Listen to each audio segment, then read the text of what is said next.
પરમ તારક તીર્થંકર પરમાત્માએ સ્થાપેલું પરમ પવિત્ર શાસન જેને મળ્યું, મળ્યા પછી જેને ગમ્યું, અને ગમ્યું એટલું જ નહીં, પરંતુ પોતાનું સમગ્ર જીવન અને પુણ્ય સાથે મળેલી પોતાની તમામ શક્તિનો સદુપયોગ જેમણે પરમાત્માના શાસનની સેવા અર્થે કર્યો, એવા મહામાત્ય વસ્તુપાળ એટલે જૈન ધર્મ તથા સમગ્ર ગુર્જર રાષ્ટ્રના ઇતિહાસમાંની એક વિરલ વિભૂતિ, શૌર્ય, ઔદાર્ય, સૌભાગ્ય, સૌજન્ય આદિ અનેકાનેક લોકોત્તર ગુણોના એક મૂર્તિમાન અવતાર, સાહિત્ય, સંગીત, સ્થાપત્ય, જ્ઞાન વિજ્ઞાનના પરમ રસિક અને પ્રકૃષ્ટ પ્રોત્સાહક,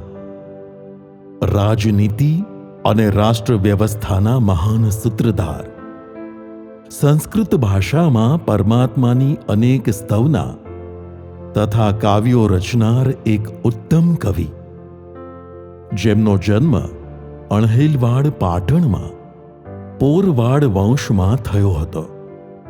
તેમના માતાનું નામ કુમારદેવી તથા પિતાનું નામ અશ્વરાજ મંત્રી હતું.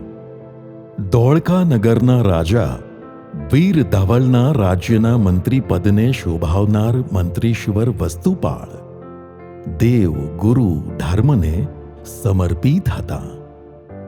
જન જનના હૃદયમાં જૈન ધર્મનો વાસ થાય, સાથે જ જૈન શાસન પ્રત્યે લોકોની આસ્થા પ્રગટે, તે માટે શાસન પ્રભાવના હેતુ તેમણે પોતાના જીવનમાં અનેક સુકૃતો કર્યા છે.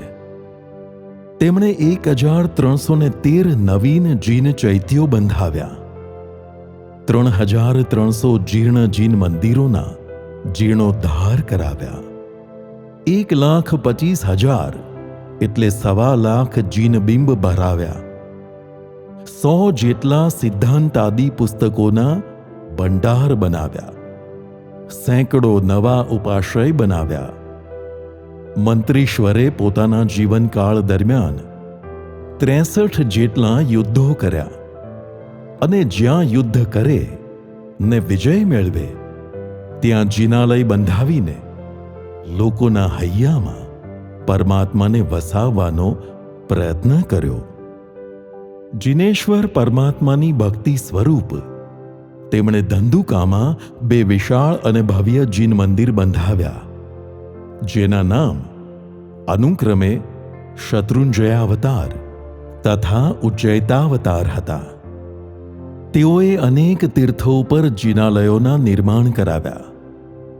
દિલ્હીની ગાદી પર મોજુદ્દીન નામના મુસલમાન સુલતાનની માતાને રક્ષણ આપી તેમની હજયાત્રા સંપૂર્ણ કરાવી.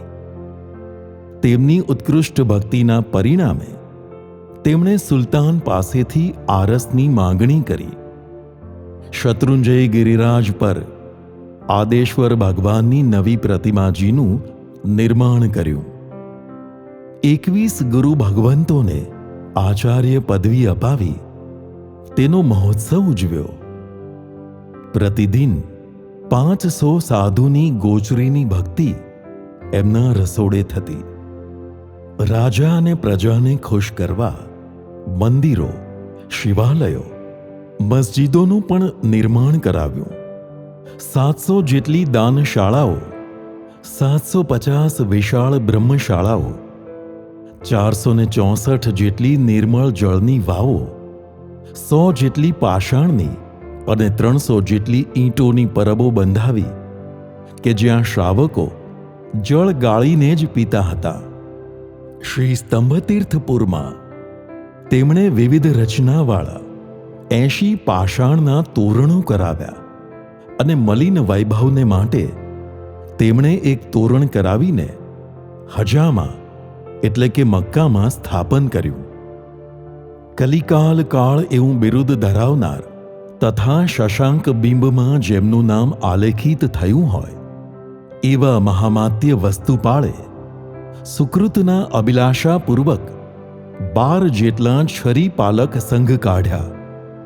શાસ્ત્રોના વર્ણન પ્રમાણે પરમાત્માની ભક્તિ સ્વરૂપ છરી પાલિત સંઘમાં 24 હાથી દાંતના રથ, 330 રત્ન જડિત રથ, 408 મોટા રથ, 2000 કાષ્ટના રથ, 7 લાખ શ્રાવકો, 1900 શ્રેષ્ઠ સંઘપતિઓ, 50,000 ગાડા, 4,000 ઘોડા, 4,000 રક્ષકો સાથેનો વિશાળ સંઘ સમુદાય સાથે સિદ્ધાચલજી અને ગિરનારજી તીર્થોની સ્પર્શના કરી તીર્થોને જુહાર્યા છે, તો સાથે સાથે પ્રભુના દર્શનની ઝાંખી કરતા જેમનું હૃદય ભાવ વિભોર બન્યું છે એવા અનુપમા દેવીએ પોતે પોતાના શરીર પર ધારણ કરેલા 32 લાખના અલંકારો ચડાવીને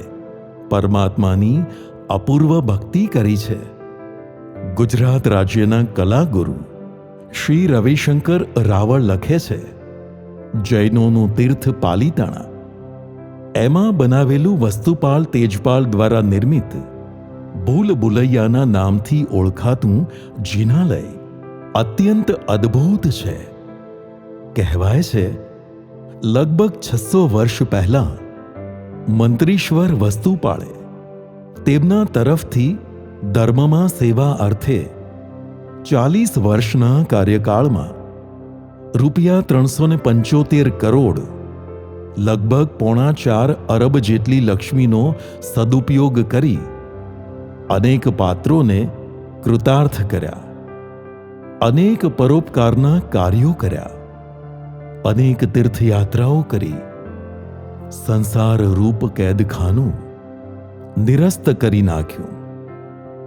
અંતે મૃત્યુનો સમય નજીક જાણી પોતાના પરમ ઉપકારી એવા ગુરુ ભગવંતને બોલાવી મંત્રીશ્વરે અંતિમ આરાધના કરી, વિધિપૂર્વક અનશન સ્વીકાર્યું અને શાસ્ત્રોના વચનોને યાદ કરતા આત્મધ્યાનમાં લીન બનેલા મંત્રીશ્વર પોતાના આરાધ્ય દેવ પાસે યાચના કરતા કહે છે કે જીન શાસનની યત્કિંચિત સેવાથી મેં જે પુણ્ય ઉપાર્જન કર્યું છે તેના પ્રતાપે મને ભવોભવ જીન શાસનની સેવા જ પ્રાપ્ત થજો.